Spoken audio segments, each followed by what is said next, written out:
పొద్దు పొడుపు నువ్వేలే అన్నా గద్దరన్నా, అడవికి ముద్దు కొడుకు నువ్వేలే అన్నా గద్దరన్నా, ఏడాగాన రాకపోతివన్నా గద్దరన్నా, నువ్వేనాడైనా రాకపోతవా అన్నా గద్దరన్నా, ఆ చెట్ల కొమ్మలే అన్నాదమ్ములాయే గద్దరన్న, ఆ సెలిమే నీళ్ళే అక్క చెల్లెలాయే గద్దరన్న, ఆ పన్లే నీకు తల్లిదండ్రులాయే గద్దరన్న, మాయన్న గద్దరన్న. ఇది పల్లవి తీసుకున్నాం.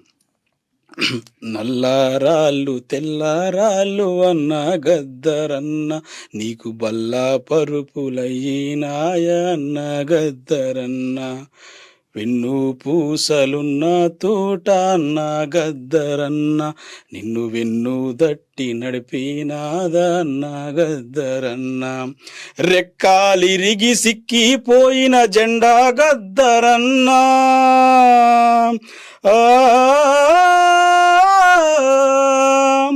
రెక్కాలిరిగి సిక్కిపోయిన జెండా గద్దరన్న, నిన్ను ఎక్కువ పెట్ట పిలిచినాదన్న గద్దరన్న, మాయన్న గద్దరన్న, పొద్దు పొడుపు నువ్వేలే అన్న గద్దరన్న.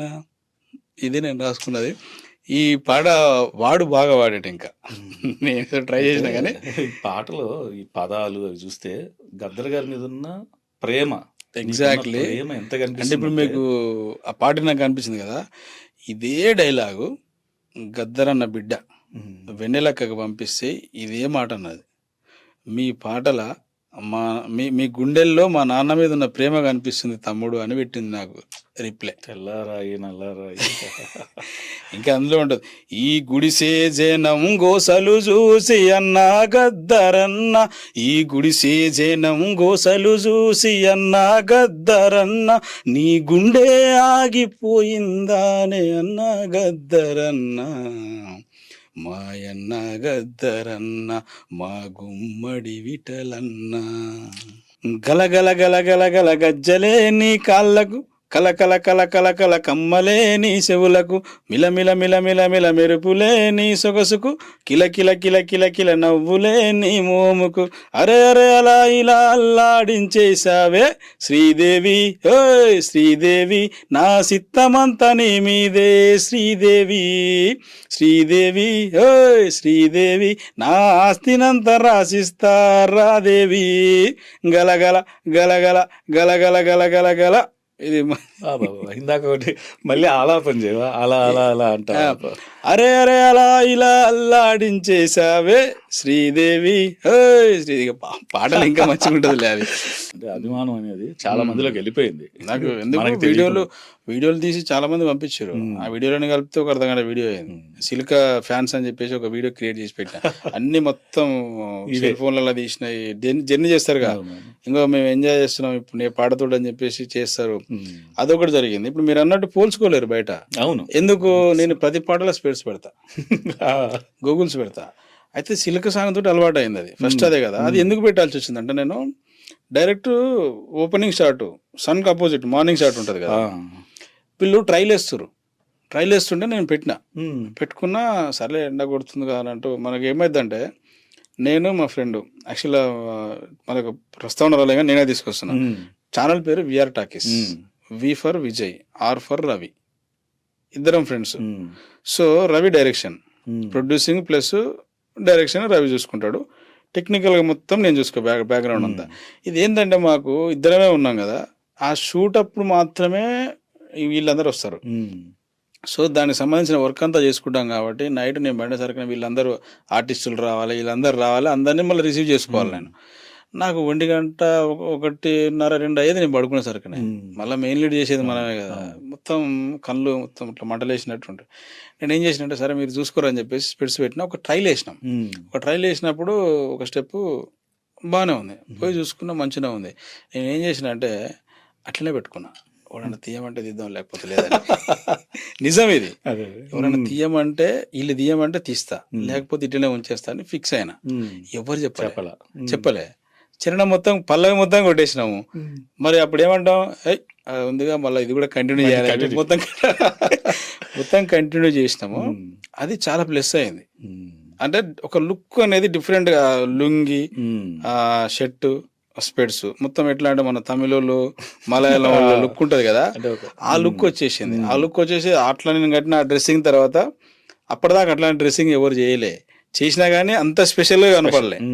దాని తర్వాత చాలా మంది చేసారు, మళ్ళా చాలా మంది చేసారు దాన్ని. బాటేసావు నిజంగా అంతమంది కట్టిరు కానీ ఇంత ఎలివేషన్ రాలే.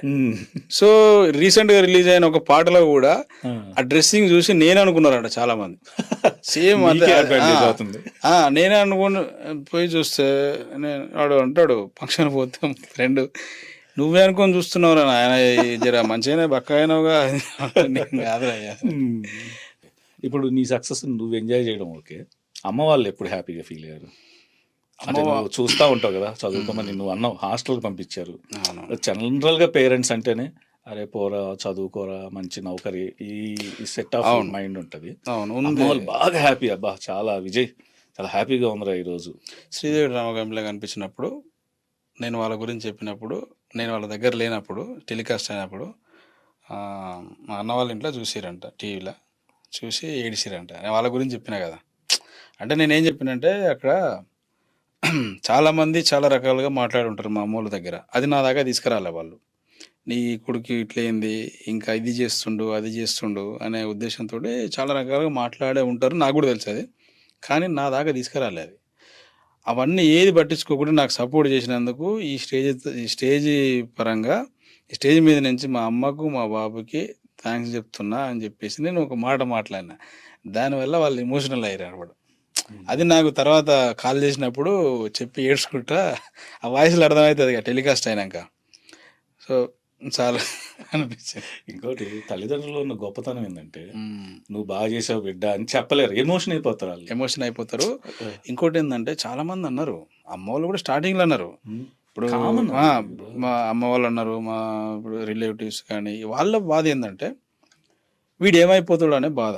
ఎవరైనా సరే అంటే ఇప్పుడు మనకు అర్థమైన విషయం ఏంటంటే వాళ్ళు చెప్పింది మన మంచి కోసం అని ఇప్పుడు అర్థమవుతుంది. కానీ అప్పుడు విన్నప్పుడు వాళ్ళ బాధ ఏంటంటే ఇప్పుడు వాడు 20,000 సంపాదిస్తుండు, 30,000 సంపాదిస్తుండు, వీడు ఏం చేస్తుండు అని. ఇప్పుడు నా కొడుకు గురించి అవతలోడు చులకనగా చూడడము, అది నేను వినడము మాకు బాధ అనిపిస్తుంది అని వీనికి ఎట్ట చెప్పాలి అని అనుకుంటారు. కొన్నిసార్లు చెప్పారు, కొన్నిసార్లు చెప్తే నేనేందంటే స్టార్టింగ్ నుంచి ఒకటే మాట, నేను జాబ్ చేయ, మీరు జాబ్ చేయమంటే చేస్తా. ఇప్పుడు నేను చేసే దాంట్లో ఒక 50% ఎక్కిన అనుకుందాం. ఇప్పుడు నేను మళ్ళీ వెనకకి వెళ్ళిన అనుకో, వేరే దాంట్లో చేస్తే మళ్ళీ 0 నుంచి స్టార్ట్ కావాలి. మీరే ఆలోచించున్నాను అంటే వాళ్ళు అర్థం చేసుకున్నారు, ఏం చేసుకున్నారు, ఇప్పటికీ అంటనే ఉంటారు, అదొకటి ఏదో అంటారుగా, ఇక పట్టించుకోలే, నన్ను సపోర్ట్ చేయడం మొదలుపెట్టారు ఇక అప్పటి నుంచి. సో మనకు వాళ్ళు సపోర్ట్ ఉన్నాక ఇంకా ఎవడేమో అనుకుంటే మనకి లైట్, కానీ అది నిజంగా అదృష్టం నాకు. ఇప్పుడు హ్యాపీ ఫ్యామిలీ అంతేగా. ఉన్న ఊర్లో ఉండి రికగ్నైజ్ రావడం, అక్కడే ఉండి పనిచేయడం అనేది కొంతమందికే సాధ్యం అవుద్ది. ఎందుకంటే కరోనా టైంలో చాలా మంది తట్టాపుట్టా చదువుకొని దేశాలు వదిలిచ్చేసారు. ఏదో మిస్ అయిపోతున్నాం మనం, మన ఊరిని మిస్ అయిపోతున్నాం, మన ఇల్లు మిస్ అయిపోతున్నాం. ఇప్పుడు నువ్వు ఏవి మిస్ అవ్వకుండానే ఒక ఫేమ్ అయిపోయావు అక్కడే, బ్రాండ్ లాగా.